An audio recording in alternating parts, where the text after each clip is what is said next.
क्यों नहीं पढ़ते हो?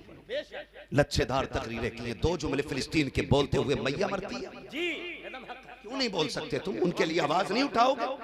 कसम खा के कहता हूं, अगर आज उमर होते ना, आज उमर होते, वो बच्ची ने जो अपने भाई की जनाजे पे खड़े होकर कहा था, जा रहा है ना, हुजूर से उम्मत की शिकायत जरूर कर देना।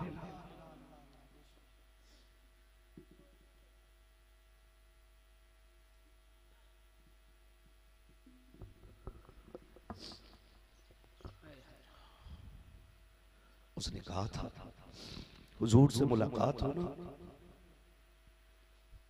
तो जाके कह, हम जलते रहे और उम्मत तमाशाई बनी देखती रही। आका कोई नहीं आया हमारी मदद के लिए। अगर ये बात उसने कह दी तो 50,000 बरस की नेकियां भी कम पड़ जाएंगी। आपसे कहना चाहता हूं, उमर होते ना, इस चीख पे ना कसम खुदा की जमीन आसमान एक कर देते। मुझे उनसे कोई शिकवा नहीं है जो सऊदी गद्दी पे बैठ करके इस्लाम की चाबी को मुट्ठी में बताते हैं। तुमसे बड़ा सुअर कोई दुनिया में पैदा ही नहीं। कार में लाता के रजा उसको शफी जो मेरा गौस है और लाडला बेटा तेरा। ठीक है ना? तो ये हमारी और आपकी मुश्तरका खुशनसीबी है। मिंबर बड़ा बाबरकत बना हुआ है, लेकिन साथ ही एक बात और कह दूं, एक तरफ मेरी नजर जाती है बार बार, तो मुझे रईस आजम उड़ीसा, शेर रजा, नाशिर मसलक आला हजरत, हाँ आशिक इश्क रिसालत हुजूर सरकार मुजाहिदे मिल्लत, उनकी यादगार और ये खूबसूरत तंजीम खाकसाराने हक के रूप में नजर आती है। तो कसम से लगता है अल्लाह इस कौम को एक मुजाहिदे मिल्लत और दे दे, एक मुजाहिदे मिल्लत और दे दे, फिर से फारूक आजम का दौर याद आ जाए।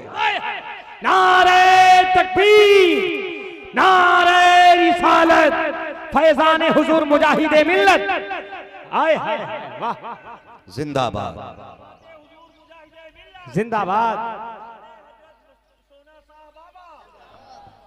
मैं सच कह रहा हूं, आज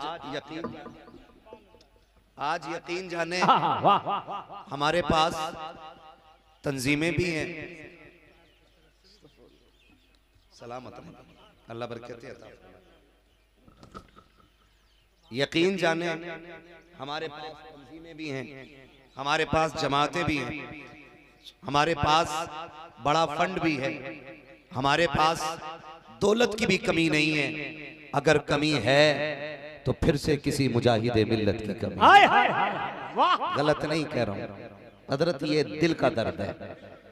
अली के बेटे की कसम खा के कहता हूं, मैं कभी भी लोगों का मुंह देख के तकरीर नहीं करता। मैं हमेशा ये सोचता हूं हुजूर ने ये नौकरी लगाई है, अल्लाह करे इस नौकरी में कभी कमी ना हो इंशाअल्लाह। अगर इसका हक अदा ना हुआ तो मेरी जगह किसी और को बैठा दिया जाएगा। उनके कारखाने में कमी किसी की नहीं है। वो जिस पे नजर डाल देंगे ना उसे खतीब बना देते हैं, वो जिसका इंतखाब कर ले उसको चुन लेते हैं। आज भी अगर कमी है ना तो फिर से मुजाहिदे मिल्लत की कमी है। और ये बात सच्ची कह रहा हूं मुख्तार भाई, बड़ी बड़ी तंजीमें और बड़ी बड़ी जमातें वो ना कर सकी जो शेर रजा ने अकेले करके दिखा दिया।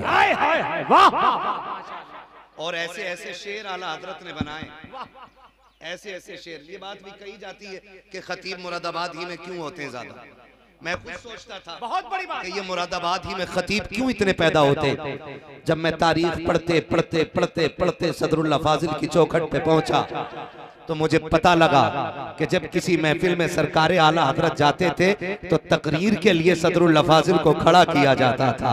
और मेरे इमाम का बनाया हुआ खतीब मुरादाबाद में लेटा हुआ है। कसम खुदा की मुरादाबाद की मिट्टी जब तक उसके कदमों से लगी रहेगी, खिताबत के लिए मेहनत की जरूरत नहीं, माओ की गोद से खतीब पैदा होते रहे। नारे तकबीर, नारे रिसालत, माशाअल्लाह, वाह वाह वाह वाह। जिसे जिसे बनाया मेरे इमाम ने छोटा नहीं बनाया, बहुत बड़ा बनाया। खतीब बनाया सदरुल्लाह फाजिल को। हाँ, उनकी मिनटों की तकरीरें घंटों पे भारी पड़ती थी। हाँ, और मुनाजिर अहले सुन्नत बनाया सरकार शेरबेशे अहले सुन्नत को, तो कसम खुदा की नाम सुन के वहाबियत के माथे पे पसीना आ जाता है, आज भी आ जाता है। और सुने, दीन की खिदमत के लिए मुजाहिद बनाया मुजाहिद मिल्लत। ऐसा आशिक ला के दिखा दो, आशिक ला के दिखा दो। चंद दिन पहले हुजूर की अजमत पे भौंका गया, बड़े बड़े जुब्बा व दस्तार वाले खानकाहों में बैठे रह गए, दरसगाहों में बैठे रह गए। किसी ने कहा नहीं जी होश में रहने का मकाम है, किसी ने कहा नहीं जी पगड़ी पे बारी आ जाएगी, किसी ने कहा नहीं जी इज्जतें उछल जाएंगी। सलाम करता हूँ मुजाहिद मिल्लत को, जिन्होंने अपने नगर में नकी दुश्मनों की भीड़ में रह करके मुस्तफा की अजमतों के नारे लगाए थे। और हद तो तब हो गई जब उनको उठा करके अरब में कैद किया गया था। लोग चाहते हैं कि हमें वहां की जमीन की खाक का बोसा मिल जाए। तो मुजाहिद मिल्लत को जब जेल में डाला गया, फख्र से कहा था मुझे जेल की परवाह नहीं, मुझे फख्र इस बात पर है कि जेल भी मिली है तो मुस्तफा के इलाके की। नारे तकबीर, नारे रिसालत, फैजाने मुजाहिदे मिल्लत, फैजाने मुजाहिदे मिल्लत, करामाते मुजाहिदे मिल्लत। नारे तकबीर, नारे रिसालत। क्या कहने मुफ्ती साहब जिंदाबाद। मैं ये चाहूंगा कि इस जुमले पे जितने तहरीके खाक सराने हक के मुजाहिद हैं, अल्लामा मुफ्ती हम्माद रजा साहब के करीब आकर एक बार फिर सलामी पेश करें। तमाम मुजाहिदों से मैं गुजारिश करूंगा कि इन्होंने जो जुमला सरकार मुजाहिद मिल्लत के तमाम मुजाहिदों से मैं गुजारिश करूंगा कि एक बार सरकार मुजाहिद मिल्लत के नाम पे मुफ्ती हम्माद रजा को सलामी फिर पेश किया जाए। सुभान अल्लाह, सुभान अल्लाह, जिंदाबाद, जिंदाबाद, जय सैयद, सुभान अल्लाह। सलामी पेश की सरकार मुजाहिद मिल्लत के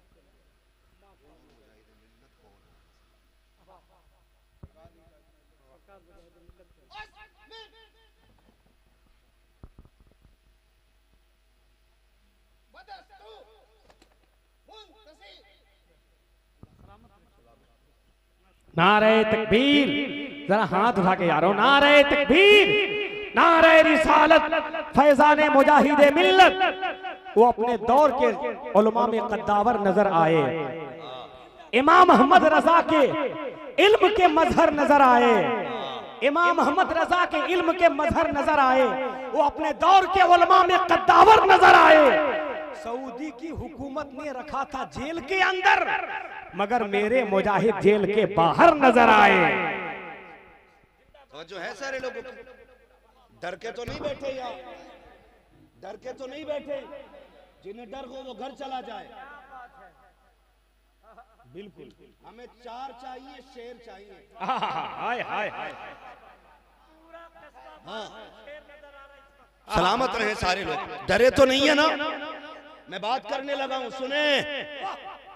अभी कुछ दिन पहले की कहानी थी, एक वीडियो वायरल हुआ, एक वीडियो वायरल हुआ। उस वीडियो के अंदर वो किस धर्म का बंदा है दुनिया जानती है। वो खाना खिला रहा है, गरीबों को खाना बांट बांट, ठीक है ना। उसने खाना बांटते वक्त उसी लाइन में एक मुस्लिम बच्ची आ गई। तवज्जो है सारे लोगों को।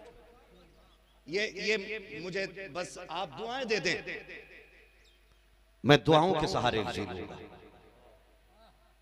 वो मुस्लिम बच्ची आ गई और उस मुस्लिम बच्ची ने जब आकर के हाथ आगे किया तो खाना बांटने वाले ने कहा था कि पहले हमारे धर्म का नारा लगा। पूरी दुनिया ने ये तमाशा देखा, पूरी दुनिया ने, कोई शक नहीं है। उसने ये कहा कि हमारे मजहब का नारा लगा तब तुझे खाना दिया जाएगा। आओ मैं दावत फिक्र देता हूँ दुनिया के बड़े बड़े फिरौनों को, जिनके खजानों में बेहिसाब दौलत है, वो भी आ जाए। जो शान शौकत वाले हैं वो भी आ जाए। तुम अगर खाना देते हो, तुम मजहब का नारा लगवाते हो। चलो उड़ीसा की धरती पे आज भी गैर मुस्लिमों की हवेली दिखाऊंगा, जिनकी हवेलियां मुजाहिद मिल्लत की जमीन में बनी हुई है, उनकी जागीर में बनी हुई है। जब उनके दरवाजे पर गैर मुस्लिमों ने आकर कहा था रहने का ठिकाना नहीं है, तो सुनो, अली के घर के शेर ने दौलत के दरवाजे खोले, कहा जाओ जितनी जरूरत हो घर बना लो, यहाँ धर्म देख के नहीं जरूरत देख करके खजाने लुटाए गए। नारे तकबीर, नारे रिसालत, फैजाने मुजाहिदे मिल्लत, मजहबे इस्लाम। क्या कहने हैं? हमारा इस्लाम, ये है हमारा इस्लाम। ओ भाई, फिर से खुदा को मुजाहिदे मिल्लत दे दे, मांगा करो ये दुआएं। आज उम्मत लावारिस खड़ी है, गलत नहीं कह रहा हूं, हुजूर के बेटे बैठे हुए हैं, इनसे बड़ी कुर्बानियां दीन के लिए किसने दी? इस घराने से ज्यादा किसका लगाए दीन? हाँ, सबसे ज्यादा जाने अगर दिए तो हुजूर के घराने ने दिए। सैयदों का बड़ा रोल है इस्लाम को हम तक पहुंचाने में, बड़ा रोल है हम तक पहुंचाने में। माफ कीजिए, मेरी नजर के सामने जवान भी बैठे, बुजुर्ग भी बैठे, मैंने पहले ही कहा मैं मुंह देख के बात नहीं करूंगा, मैं जरूरत देख के बात कर रहा हूं। मेरी तकरीर तबे यार को बेचैन करती है, सबब क्या है वही कहता हूं जो दिल पर गुजरती है। बस मैं हाल दिल आपसे रख रहा हूं। आज जरूरत है कौम को, अल्लाह फिर से कोई मुजाहिदे मिल्लत देते।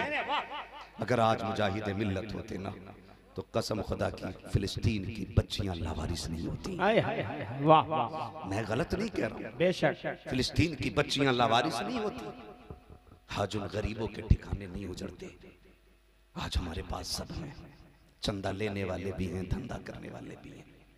आज उम्मत के लिए खड़ा होने वाला कोई नहीं। आज उम्मत लावारिस खड़ी है। मैं गलत नहीं कह रहा हूं। जिस दिन से ताजुश शरिया गए हैं उस दिन से आज तक हमारे सर पर कोई हाथ रखने वाला नजर नहीं आया। दिल के फपोले जल उठे सीने के दाग से, इस घर को आग लग गई घर के चिराग से। आज कौन है हमारा हमदर्द? कौन है हमारी सुनने वाला? कौन है? हम कितनी जमातों में बट गए हम लोग। भाई ये बात क्लियर है कि बदअकीदा और अहले सुन्नत का कभी समझौता नहीं होगा और हो भी नहीं सकता है। लेकिन मैं तो अहले सुन्नत से बात कर रहा हूं ना। हम कितनी जमातों में बट गए है? किसी ने कहा कि नहीं मैं अशरफी हूं, मैं फला से लग रहूंगा। किसी ने कहा मैं रज़वी फला से लग रहूंगा। कोई कहता कि नहीं मैं बरकाती हूं। हम इतनी जमातों में बट गए। हमारे ये सारे जितने भी नाम थे ना, ये जमातें बनाने के लिए नहीं थे, ये मुस्तफा के कदमों तक ले जाने के लिए थे। लेकिन आज कितने बट गए? आज उम्मत लावारिस खड़ी है। मैं दिल पे हाथ रख के मुझे हर बंदा बता दे, मुझे बताओ हमने फिलिस्तीन के लिए क्या किया? क्या किया है हमने? आप मुझसे कहोगे मौलवी कर क्या सकते हैं? तो सुनो, अब तक रात के 3 बजे तक मोबाइल चलाए गए। अब 3 बजे उठ के मुसल्लों के आदी हो जाओ। अब उठ जाओ 3 बजे, अपने लिए नहीं उन यतीम बच्चों के लिए उठ जाओ जिन्हें इजराइली लोग खेल खेल में गोलियों से मार दे रहे हैं। खेल खेल किसी के घर से एक जनाजा उठे कलेजे फट जाते हैं। मैं सलाम करता हूँ फिलिस्तीन वालों, ये तुम्हारी ही जुर्रत है। तुमने करबला की तारीख को फिर से दोहरा के दिखा दिया है। तुमने फिर से करबला का जज्बा हमें दिखा दिया है। वरना कसम खा के कहता हूँ, अगर आज उमर होते ना तो जिस दर्द के साथ उस औरत ने कहा था या रसूल अल्लाह कभी किसी कयामत में आज के किसी मुसलमान की शफाअत ना करना। मैं पूछना चाहता हूँ, मैं भी जलसे में बैठा हूँ, आप भी बैठे हो, आप भी एतकाफ करो, मैं भी एतकाफ में बैठूं, आप भी उम्रे पे चलो, मैं भी उम्रे पे चलूं। अगर खुदा की कसम आका को वो बात अगर उस बेवा औरत की लग गई जाकर के, आका कयामत में इनकी सिफारिश न करना, इनकी शफाअत न करना। हम यतीम हो रखे थे, हमारे बच्चे जिंदा दरगोर किए जा रहे थे और ये याशियों में डूबे हुए थे। कसम खा के कहता हूं, ये जलसे भी मुंह पे मार दिए जाएंगे, उम्रे भी मुंह पे मारे जाएंगे, इबादतें भी मुंह पे मारी जाएंगी। अगर आका ने ये कह दिया जो कल फिलिस्तीन का था वो हमारा है, जो कल उनका नहीं था आज वो हमारा नहीं है।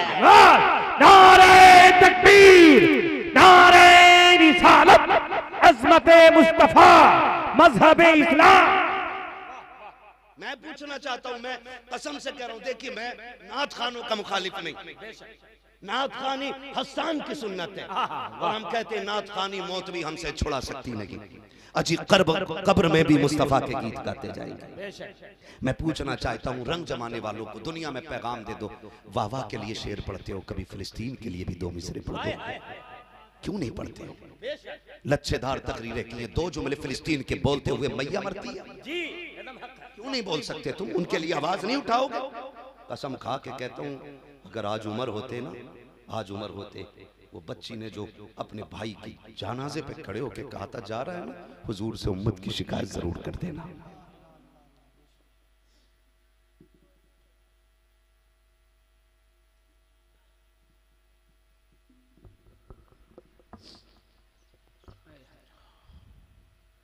उसने कहा था, हुजूर से मुलाकात हो ना तो जाके कह, हम जलते रहे और उम्मत तमाशाई बनी देखती रही। आका कोई नहीं आया हमारी मदद के लिए। अगर ये बात उसने कह दी तो 50,000 बरस की नेकियां भी कम पड़ जाएंगी। आपसे कहना चाहता हूं, उमर होते ना, इस चीख पे ना कसम खुदा की जमीन आसमान एक कर देते। मुझे उनसे कोई शिकवा नहीं है जो सऊदी गद्दी पे बैठ करके इस्लाम की चाबी को मुट्ठी में बताते थे। तुमसे बड़ा सुअर कोई दुनिया में पैदा ही नहीं। हाँ, नहीं हुआ है जो अय्याश मस्जिद नबवी के सामने पिक्चर हॉल बना रखे हो, वो फिलिस्तीन के लिए आवाज उठाएंगे।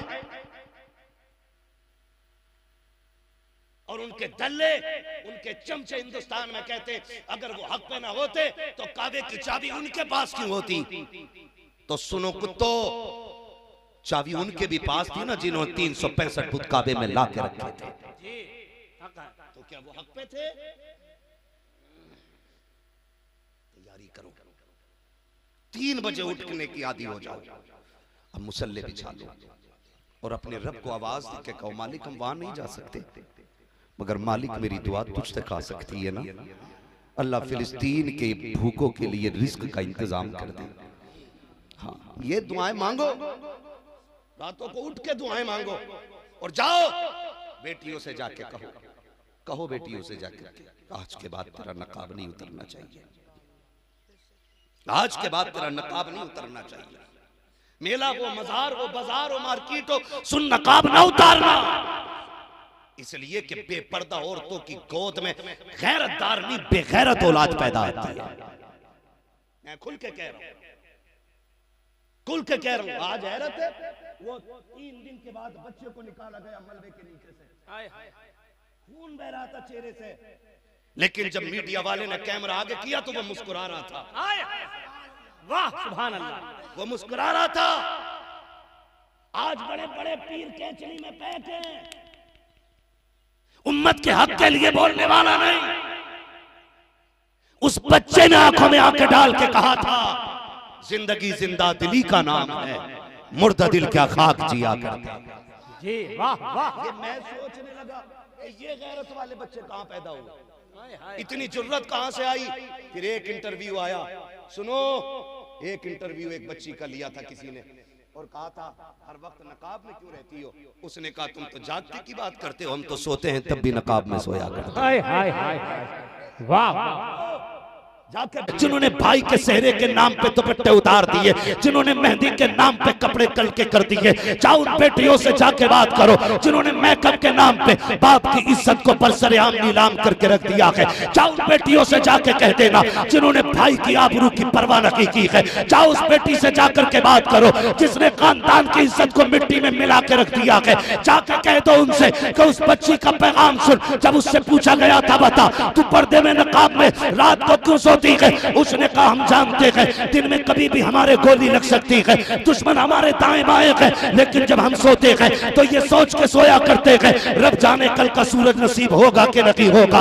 हम हर रात को आखिरी रात समझ के लेटा करते हैं और का नकाब इसलिए पहनते हैं कि अगर हम सोते हो और उस हालत में अगर इजराइल ने बम फेंका, बिल्डिंग हमारे ऊपर गिर गई, हम उसमें दब के मर गए, अगले दिन रेस्क्यू वाले आएंगे, हमारी लाशें ढूंढेंगे। हम नकाब इसलिए पहनते हैं कि मरने के बाद भी हमारे जिस्मों को कोई देखे तो बेपर्दा नहीं बल्कि कनीज़े फातिमा को पर्दे की सूरत में देखे। हाय हाय, वाह वाह वाह वाह, नारे तकबीर, नारे रिसालत, मजहबे इस्लाम, वाह वाह, जिंदाबाद जिंदाबाद, वाह। जाओ बेटियों को जाके ये पैगाम दो, उनसे कहो पर्दा करो, नेक बनो, कनीज़े फातिमा बन जाओ, गोद तुम्हारी होगी, आने वाला सलाहुद्दीन अय्यूबी होगा। हाय हाय हाय हाय, वाह गोद तुम्हारी होगी, आने वाला मोहम्मद बिन कासिम होगा। आहा, वाह लेकिन शर्त है गोद अच्छी करो, इसलिए कि जब जमीन अच्छी होती है तो फसल अच्छी होती है, माएँ अच्छी होती हैं तो नस्ल अच्छी होती है। जाओ जाके ये बेटियों को पैगाम दो। आपसे एक बात कहना चाहता हूँ, हम कुछ नहीं कर सकते, दुआ करेंगे इंशाअल्लाह। अभी फालिज गिर गया जमान पे बोलते हुए, जो नहीं बोले उनकी क्या दुआ करेंगे उनके लिए? उठ के दुआ करें। जब वक्त मिल जाए, जब अपने बच्चों की लंबी जिंदगी की भीख मांगो, तो फिलिस्तीन के बच्चों की भी जिंदगी की भीख मांगो। हाँ, कल एक बाप ना बच्ची को गोद में लिए बैठा था, फूल सी बच्ची थी। उसने कहा मैंने सोचा था मेरी बेटी को कोट पहनना पसंद है, मैं अपनी बेटी को डॉक्टर बनाऊंगा, लेकिन पता नहीं था इसे सफेद कफन में लिपटा हुआ इस तरह दफन करूंगा। ये एक नमाज जनाजा में बंदा चीख निकल गई, अपने बेटे का जनाजा पढ़ रहा था। हम हैं कहाँ, हम इतना भी नहीं कर सकते। अगली बात जो आपको करना है, जो काम मैं आपसे कह दूं, खुदारा मान जाइएगा, कम से कम किसी तरीके से तो हुजूर के आशिकों में नाम आ जाना चाहिए। खाली टोपी, खाली दाढ़ियाँ और खाली कुर्ते पजामे बस नहीं है। अब ये बस नहीं है, अब आपकी जिम्मेदारियां बहुत हैं, बहुत हैं आपकी जिम्मेदारियां। एक काम करना है, जितने भी इजराइल के प्रोडक्ट हैं सारे बैन करो। बिल्कुल, कोका कोला, पेप्सी, केएफसी, ये जितने भी ये सारी चीजें बिल्कुल बैन कर दो। किले वगैरह, ये जितना भी उसका A to Z जितना उसका प्रोडक्ट है ना, सारा बंद कर दो।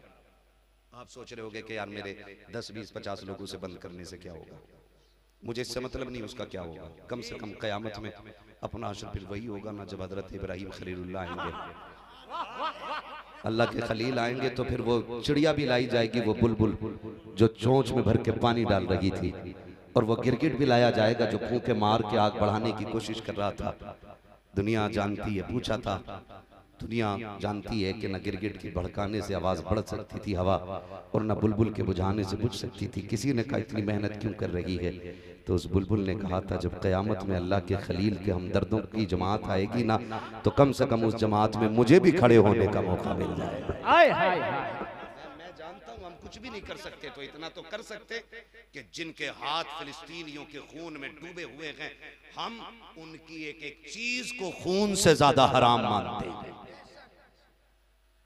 ये मानना पड़ेगा, वरना सच बता के जा रहा हूं, कोई पीर तुम्हें जन्नत नहीं दिलवाएगा। यहां से लेके मदीने तक बता रहा हूं मैं तुम्हें, सुन लेना कान खोल कर। अगर अब भी आप यहूदियों के साथ हैं तो फिर कोई बख्शवाने वाला नहीं मिलेगा। बैंड करो इन चीजों को, मर जाएंगे अगर पेप्सी नहीं पिएंगे तो। और हमारे अपने मुल्क के कई सारे प्रोडक्ट हैं, इंडिया वाली चीजें खरीदिए। क्या जरूरत पड़ी आप इजराइल का सामान ले रहे हैं? बहुत सारी ड्रिंक्स इंडियन है, आप वो यूज करें। साबुन है इंडियन, वो यूज करें। इसमें भला ये होगा आप सुअरों से बच भी जाओगे और अपने मुल्क को तरक्की भी मिलनी शुरू हो जाएगी। वादा करते हैं इंशाअल्लाह, वादा करते हैं सारे लोग। शादी ब्याह में पानी भी लें तो देख के लें, हमें यहूदियों की मशीन का कोई भी सामान नहीं चाहिए। अगर जर्रा बराबर भी गैरत रह गई है तो आज के बाद हराम कर दो अपने ऊपर हर उस चीज को जिस चीज को फिलिस्तीन के मुकाबले में इजराइल बनाया है। ये याद रखिएगा, करेंगे इंशाअल्लाह। अल्लाह फिर से हमारी कौम को सलाहुद्दीन अय्यूबी अता फरमा, फिर से कोई मुजाहिद मिल्लत अता कर दे, फिर से कोई मुफ्ती आजम अता फरमा दे। हाँ, अल्लाह सलामत रखे। मैं अपने उन लोगों से अब मुअद्दबाना गुजारिश करूंगा जो हमारी रहनुमाई के लिए जिम्मेदार है। मैं तो बहुत छोटा हूँ, मैं कभी बोलता हूँ ना तो लोग कह देते हैं देखो तो सही भी 2 दिन का लौंडा है और हमसे बातें मत कर रहा है। मैं इसलिए नहीं कह पाता हूँ मैं किसी से भी, 2 दिन का लड़का समझ के कह देते मेरी अभी इतनी औकात नहीं मैं आपके बगल में बैठ के आपसे बात कर सकूँ। लेकिन मुअद्दबाना एक गुलाम होने की हैसियत से एक मैसेज आपको दे सकता हूँ। आप अब देना नहीं है, हो तो रखो या ना रखो, जिसे देखो वही लिए भाग रहा था अभी कुछ दिन पहले। कंडीशन अजीब है, मुल्क है, वायरल होने के लिए क्या क्या दुनिया में नहीं करते लोग, वायरल होने के लिए। मैं गुजारिश करूँ आपसे, खुदारा अपने रास्ते बेहतर करें, तरीक़े बेहतर करें। सैयद कायनात सैयदा आमिना रज़ी अल्लाह ताला अन्हा हज़रत अब्दुल्ला गए, सफ़र से वापस नहीं आए और रास्ते ही में इंतकाल हो गया। रास्ते ही में इंतकाल हुआ आपका, खबर आई अब्दुल्ला नहीं रहे। फिर क़यामत थी, शोहर के बगैर जिंदगी क्या गुजरती है किसी बेवा से पूछो, और वो बेवा भी अरब की बेवा। पहली बात तो औरत का मकाम और वैल्यू कोई थी ही नहीं, और फिर ऊपर से बेवा हो जाना, वो भी अरब में। मुश्किल घड़ियां थी, लेकिन जिंदगी कट गई, वक्त गुजरता गया। फिर रब ने वो खुशियों के मकाम अता किए कि हुजूर मुस्कुराए और सैयदा आमिना के आंगन को इज्जतें बख्शी और सरकार दुनिया में तशरीफ लाए। ज़बान पे जो नारे थे सुबहान रब्बियल आला, और फिर जो बात अगली कही सुबहान अल्लाह के बाद आक़ा करीम ने कहा था रब्बे हबली उम्मती, रब्बे हबली उम्मती। जमील कादरी ने कहा था रब्बे हबली उम्मती, कहते हुए पैदा हुए। रब ने फरमाया कि बख्शा अस्सलातु वस्सलाम। हुजूर आए, कायनात मुस्कुराने लगी, कायनात मुस्कुराने लगी। आक़ा करीम जलवागर हुए, इधर हज़रत सरकार दो आलम जलवागर हुए हैं, उधर अल्लाह ने फिर दाया का इंतज़ाम किया। हज़रत हलीमा सादिया हुजूर को लेकर के गई, फिर हुजूर ने उनको शरफ बख्शा। आक़ा करीम के 40 साल गुजर गए, ऐलान नबूवत नहीं किया। 40 साल के बाद मुस्तफ़ा ने ऐलान नबूवत फरमाया। लेकिन जानते हो 40 साल मुस्तफ़ा ने किरदार पेश किया था, किरदार, और 40 साल के बाद फिर बात मनवाई है। 40 साल जात मनवाई, फिर बात मनवाई, और जात मनवाने पे बात भी आपने पूछा था मेरे बारे में क्या गुमान है, सबने कहा था आप सच्चे हैं, आप अमीन हैं। सबसे पहला जो इकरार किया गया था आपको सच्चा कहा गया था। आज उम्मत में झूठों की कमी कोई नहीं, आज कमी कोई नहीं हमारे बीच, हाँ कमी है ही नहीं आज कोई। आज झूठ सबसे ज्यादा है। खुदारा झूठ खत्म करें, सच्चाई जबान पे लेकर के आए और आदी बन जाए सच्चाई के, सच्चाई के आदी बन जाए। अल्लाह ताला हमें हुजूर के बताए हुए तरीके पे अमल की तौफीक अता फरमाए। आक़ा करीम ने ऐलान नबूवत फरमाया। लोग दुश्मन भी हुए, दोस्त भी हुए, लेकिन सबसे पहला नाम जो हुजूर की आवाज़ पे लब्बैक कहने वाला आता है ना, वो मौलाए कायनात मौला अली का नाम आता है। बच्चों में हज़रत अली का नाम आता है। और खुदा की कसम वो यार गार भी है, यार मज़ार भी है, यार सफ़र भी है, यार हज़र भी है। दुनिया अबू बकर कहती है, वो जो बचपन से लेके बुढ़ापे तक का साथी रहा गए, दुनिया जिसे अबू बकर सिद्दीक कहा करती है, ठीक है ना। तो फिर हुजूर के ये साथी हुए, फिर इन्होंने हुजूर के शाने से शाना मिला करके दीन को वहाँ तक पहुँचाया जहाँ तक लोग सोच नहीं सकते थे, सोच नहीं सकते थे। आज लोग सहाबा पे भौंकते, मैं कहता हूँ कुत्तो ज़बान बंद रखो। आज जो दीन दुनिया में है ना, सहाबा की कुर्बानियों की वजह से है। सहाबा की बड़ी कुर्बानियाँ आ गए, हाँ उन्होंने पूरी ज़िंदगी दीन के लिए लगाई है, तब जाके दीन हम तक पहुँचा है। 5 रुपये चंदे में नहीं दे सकता मदरसे के, 100 रुपये मस्जिद में नहीं दे सकता, 200 रुपये मदरसे को नहीं दे सकता है, किसी गरीब को 500 नहीं दे सकता है। और कहता जलसों का क्या मतलब है जी, जलसों का क्या मतलब है, हम तो चिल्ले में जाते हैं, जमात में जाते हैं। गैरत कर, अबू बकर वो गए जो कुल खजाना लेकर के इस्लाम के लिए निकल गया था। बस मेरे अजीज, फिर वो वक्त भी आया, हुजूर ने पर्दा फरमाया, और पर्दे के वक्त भी मेरे नबी ने कहा रब्बे हबली उम्मती, रब्बे हबली उम्मती। जानते हो हुजूर ने ना दुनिया में आए तब भी रब्बे हबली उम्मती, गए तब भी रब्बे हमली उम्मती। हुजूर ने जब जाने का ऐलान किया, सहाबा रोए, आका आप चले जाएंगे। मेरे हुजूर ने फरमाया रो क्यों रहे हो, हयाती खैरुल लकुम व ममाती खैरुल लकुम, मेरा आना भी तुम्हारे लिए बेहतर था, मेरा जाना भी तुम्हारे हक में रहेगा। ये मेरे हुजूर ने कह दिया था पहले। आका जाना कैसे बेहतर रहेगा, फरमाया जब मैं ज़मीन के ऊपर तुम्हारे साथ था ना, तो फिर मैं तुम्हारे लिए इस्लाह करता था, मैं ज़मीन के अंदर जा रहा हूँ, मैं तुम्हारे लिए दुआएं करता रहूँगा। हाँ जी, ये हुजूर ने कह दिया, हुजूर ने कह दिया। अब उम्मत की जिम्मेदारी है कि हम अपने हालात बेहतर करें, हालात बेहतर करें, लुक़्मे हलाल खाएं, जब भी बोलें सच बोलें, बुजुर्गों के दामन से वाबस्ता रहें। इतना तो ज़रूर है, बुजुर्गों के मानने वाले गरीब होकर मर सकते हैं, लेकिन बदअकीदा होकर नहीं मरेंगे। ये बुजुर्गों का खुला फैज़ होता है, खुला फैज़ होता है। हाँ मुख्तार भाई हैं, हमारे एजाज भाई हैं, और हमारे क्या नाम है उनका, रजब अली, और भी कुछ नाम है, ठीक है ना, आफ्ताब साहब हैं, अनवार साहब हैं, ये सारे लोग हैं ना, ये यहाँ खिदमत में लगे रहते हैं और मस्त रहते हैं। मैं सोच रहा था, मैंने कहा एजाज भाई मुंबई में क्या करते हो, कहने लगे 8 साल तो कुछ भी नहीं किया है, अब कुछ करना शुरू किया। मैंने कहा फिर, बोले 1 महीना काम किया, 1 महीने फिर यहाँ आ गया। तो फिर मेरे दिल में ख्याल आया, ये नाज ये अंदाज हमारे नहीं होते, झोली में अगर टुकड़े तुम्हारे नहीं होते, मिलती ना अगर भीख हुजूर आपके दर से, इस शान से मंगतों के गुजारे नहीं होते, बेदाम ही बिक जाइए बाजारे नबी में, इस शान के सौदों में खसारे नहीं होते। हाँ इस शान के सौदों में खसारे नहीं होते। वो लोगों अपने आप को अल्लाह के वलियों से वाबस्ता करें और अल्लाह फिलिस्तीन के मजलूमों के हाल पर रहम फरमाए, उन गरीबों की दाद रसी फरमाए। मालिक तेरे ख़जाने में कोई कमी नहीं है। मालिक मत आजमा हमें, हम तेरी आजमाइश के लायक नहीं।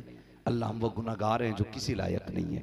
मेरे मालिक फ़िलिस्तीन के बच्चों पर रहम फरमा दे, वहाँ की बेटियों की आबरू की हिफाजत फरमा, वहाँ की माओं के आंचल की अल्लाह लाज रख ले। मेरे मालिक ये जो खड़े हैं तेरे फ़िलिस्तीन के लिए, तेरे बैत अक़दस के लिए खड़े हैं, अल्लाह उनकी ज़िंदगियों में बहारें अता फरमा। मालिक जो तेरे नेक बंदों को मिटाना चाहते हैं, अल्लाह उनकी ज़िंदगी को नेस्त और नाबूद फरमा दे। तेरे ख़जाने में कोई कमी नहीं मालिक, बस अपने करम से ये फैसले फरमा दे। वरफ़अना लका ज़िक्रक, महबूब हमने आपके लिए आपके ज़िक्र को बुलंद किया है। कितना बुलंद किया, इतना बुलंद किया कि हश्र तक डालेंगे हम पैदाइश मौला की धूम। हाँ, हश्र तक डालेंगे हम पैदाइश मौला की धूम।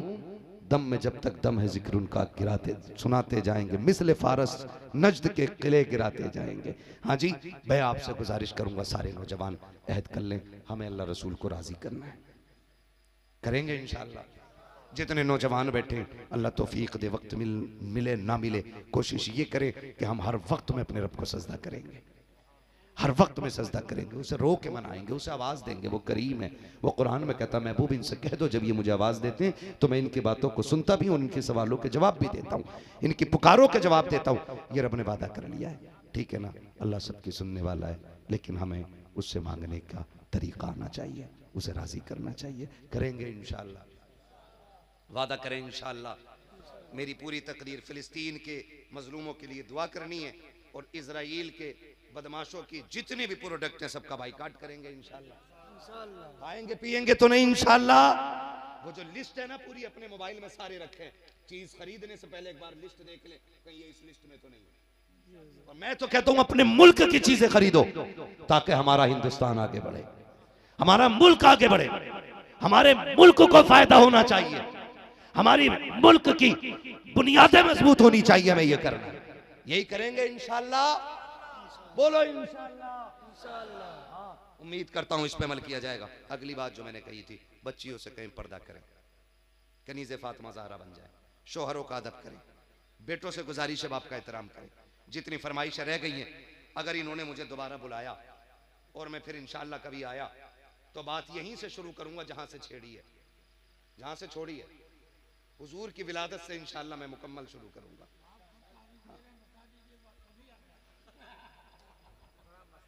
मुझसे नाराज ना हुआ करें, मैं मेरी बात भी सुन ले। मैं देखो जी, मैं बीवी बच्चों वाला आदमी, ठीक है ना।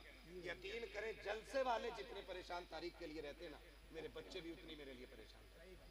वो मुझसे पूछते हैं आपकी डेट कौन सी है घर आने की। हाँ, और औलाद औलाद होती है, औलाद औलाद होती है। मेरा बेटा भी 5 साल का है, वो चंद दिन पहले मेरे साथ खाना खा रहा था।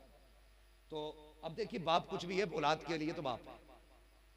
उसने खाते खाते एक बड़ी अजीब बात कही, उसने कहने लगा अब्बू आप खीरे क्यों नहीं बेचने लगते। 5 साल का बेटा मेरा, बात अजीब थी। उसने कहा आप खीरे क्यों नहीं बेचते। इत्तेफाक से उस वक्त मैं खीरा काट रहा था बैठा, तो मैंने कहा क्यों, खीरे क्यों बेचूं। उसने कहा था अगर खीरे बेचोगे कम से कम रोज शाम को घर तो आ जाया करोगे। ये मेरा 5 साल का बेटा मुझसे कह रहा, मिंबर पे बैठा हूँ, झूठ नहीं बोल रहा हूँ, झूठ बोलूं अल्लाह कभी जबान ना खुलने दे। उस बच्चे ने मुझसे कहा था, मेरे बेटे ने, कि अगर खीरे भी बेचोगे रोज कम से कम शाम को घर तो आ जाया करोगे। जब चले जाते हो ना तो फिर आते नहीं हो। तो मेरी भी थोड़ी मजबूरियां हैं। मैं सही बताऊं, पूरे मुल्क में मैं इतना दौड़ता हूं, इतना भागता हूं, लेकिन फिर भी सबकी जरूरतें पूरी नहीं कर पाता हूं, सबसे नहीं मिल पाता हूं मैं। ये मेरी मजबूरी है, नहीं चल पाता हूं मैं सबसे। नहीं, 365 दिन होते हैं, 365 दिन में बहुत कोशिशें करता हूं तो 400 तकरीरें कर लेता हूं, इससे ज्यादा नहीं कर पाता हूं। ऊपर से कुछ ना कुछ तबीयत में लगा रहता है, लेकिन अल्लाह जो भी देता है ना बेहतर देता है। इसलिए कि मर्ज भी लगते हैं ना तो बंदे को रब के करीब करने के लिए लगते हैं। ये कोई बोझ नहीं है, अजाब नहीं है, उसकी रहमतें हैं। ये उसकी रहमतें हैं। उसने इतने साल बड़े शान की खिलाई है। अगर आजमाइशें आ भी जाती हैं तो कभी दिल थोड़ा नहीं करना है, ठीक है। हर हाल में दौड़ते, हर हाल में दौड़ते। अभी भी आपने मुझसे कहा था 1-2 घंटा बोलना, मैंने कहा आधा घंटा बोलूंगा। डॉक्टर ने आधा घंटे से ज्यादा बोलने की इजाजत नहीं दी है, लेकिन मैं फिर भी 1 घंटा कम से कम बोलता हूँ। और आज 1.5 घंटे के ऊपर सुई गई है। हाँ, लेकिन आज बोल रहा हूँ, पता है क्यों? हर जगह का मसला मेरा यही है, 1 घंटे के ऊपर चला जाता हूँ। क्यों? क्यों? सिर्फ ये तमन्ना है, उजाले अपनी यादों के हमारे साथ रहने दो, न जाने किस गली में जिंदगी की शाम हो जाए। तेरे दामने करम में जिसे नींद आ गई है, जो खजान जो फना न होगी ऐसी उसे जिंदगी मिली है। अगर इस राह में दौड़ते दौड़ते मौत आ गई तो फिर उससे बेहतर आखिरी सांस नहीं होगी, है ना? वो कहा था ना, हमने लोरी सुनी थी, मैं सो जाऊं या मुस्तफा कहते कहते। खुले आंख सल्ले, खुले आंख सल्ले, खुले आंख सल्ले अला कहते कहते। और ऐसे मर गए ना तो फिर देखना जनाजे उठेंगे, लोग दौड़ के कहेंगे थोड़ी जगह दे, कंधा देना है। कहा क्यों? का इसके जनाजे से आवाज आ रही है, लहद में इश्क रुखे शह का दाग लेके चले, अंधेरी रात सुनी थी चराग लेके चले। तेरे गुलामों का नक्शे कदम है रागे खुदा, वो क्या भटक सके जो ये सुराग लेके चले। ऐसी जिंदगी हर जबान पर जीनी है। कल भी रब रसूल हमारे वारिस थे, आज भी रब रसूल हमारे वारिस हैं। हाँ, इसलिए आपसे मेरी गुजारिश है, अपने रब को राजी करें, मुस्तफ़ा को राजी करें। बस जो हुआ गलत उनको माफ फरमाए रब कायनात। जिंदगी ने दिया साथ, फिर होगी मुलाकात। चमन रहा फूल खिलेंगे, जिंदगी रही फिर मिलेंगे। मुसाफिर हैं हम भी, मुसाफिर हो तुम भी, किसी मोड़ पर फिर मुलाकात होगी। फकीरान आए सदा कर चले, सदा खुश रहो ये दुआ कर चले। सारे लोग कलमा शरीफ पढ़ लीजिए, ला इलाहा इल्लल्लाहु मुहम्मदुर रसूलुल्लाह, अस्तगफिरुल्लाह रब्बी मिन कुल्ली ज़ंबि व अतूबु इलैहि व मा अलैना इल्लल बलाग। कोई न जाए, कोई न जाए, तबर्रुक लेकर जाइएगा। बैठिए।